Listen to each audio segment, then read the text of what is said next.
I thought we did some really good things. What I'm really proud of is 18 assists on 31 made field goals. To Quavion and Jarkel Jonah are really playing unselfish basketball. When you look at the two of those guys that have 13 assists, and I think this was a career high for Quavion, and he sacrificed a little bit of his scoring, but I think what's happening in front of us, we're starting to see a little bit more of a complete player.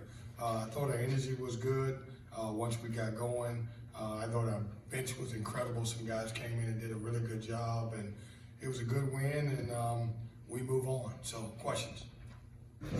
You are usually very superstitious, so I'm guessing you have motivations on why you changed up the starting lineup with DJ? No, I think, the way I look at it right now, I've got 6 starters, and I just felt like in this game I wanted to go with DJ over Dusan. And, both of those guys are going to end up playing half of the game anyway, so it just matters who starts and who I sub first. So I'm getting away from that JC. I'm getting away from all that superstitious stuff. Well, you're probably looking around and say Braxton Beverly could be inserted. No more Braxton Beverly. Coach, how much did it bother you or whatever not to be a part of the Big Ten challenge this year?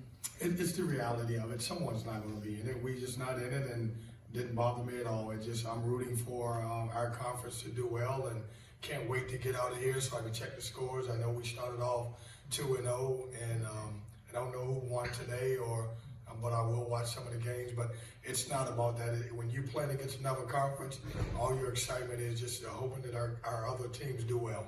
The guys said that they felt they would have done well in the challenge. Your thoughts on that?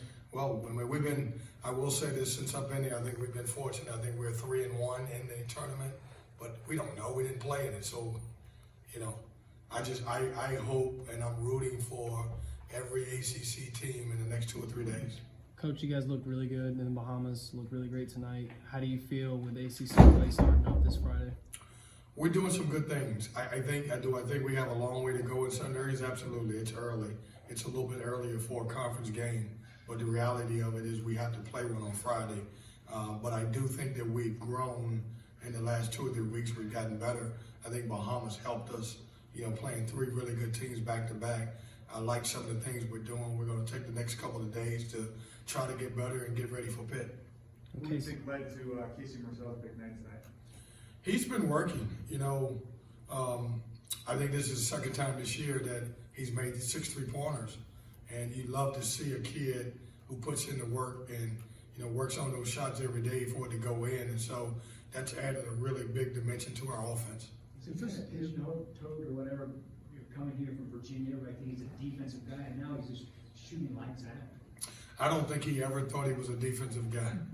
That's probably why he's here, But he's a great kid who works hard, and he is, he's turning into a really good 2-way player.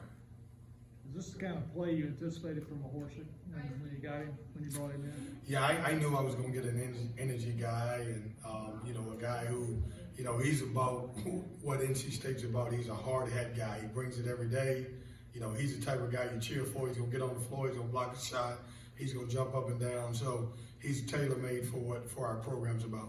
I asked him to describe his play. He just said tough. I said, is that it? He said, yeah, that's pretty much it. Yeah, and if I was you, Chip, I wouldn't challenge him on that. I don't know if you're ready for that. Thanks, Coach. Thanks, guys.